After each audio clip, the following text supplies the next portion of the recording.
Salam millət. Deməli, bugün akademiyada imtahan veririk. İmtahan günüdür. İxtisaslı imtahan verəcəyik. Hami. Salam Hamiyə. Fikirləri görürsün, neyəsin imtahan? Öz sənə girib salıb patladıb çıxacaq. Səndən 10 gözləyirəm. Sağ ol, ürəyim. İmtahan. Necə olacaq? Nə fikirlərsən? Yavırçılıq. Ayış nə var? Lan tamam, necəsiz? Necə olacaq imtahan? Gəlir. Oh yes. Oh yes. Yaxşı oldu.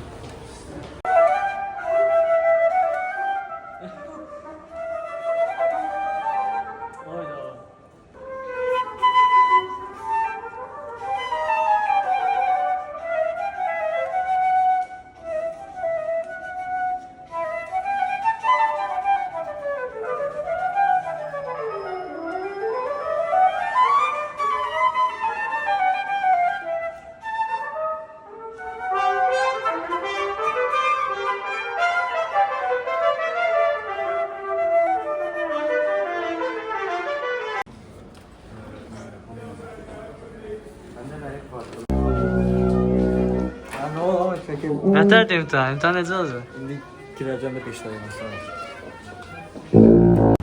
Hamı imtahan verdi səndən başqa, niyə? Bura bax da. İmtahan verməyəcəm. Niyə? İmtahandan sonra. Hə, çama. Allah xeyir eləsin. Ağsaqqal ilə mən danışım. Biabırçılıq.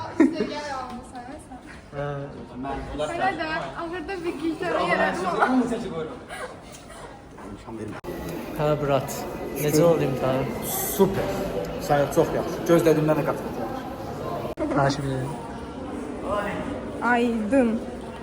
Hani geldi Aydın? Bəli. Bu da Mədə çəkin. ben de çek. Mənsiz bu akademiya heç Bəli. Dedin takip. Yok hadi açıyorum.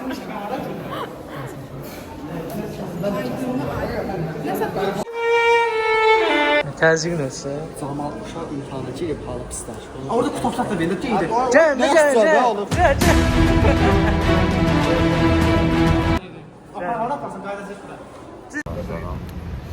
İmtahan qardaş. Nətər oldu imtahan?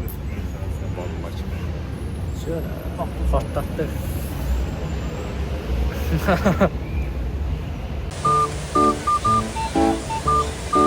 Merhaba dostlar. İmtahandan sonra geldi dincəlməyə. Oynayan onlar kimi. Şimdi gel, gidin buraya gel. Ne geldi? Və yaxşı. Göt özünü çəkələr.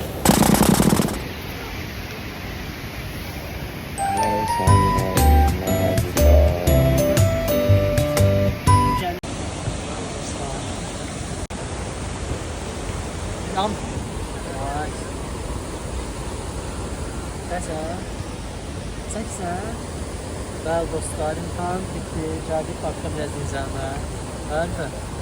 100%.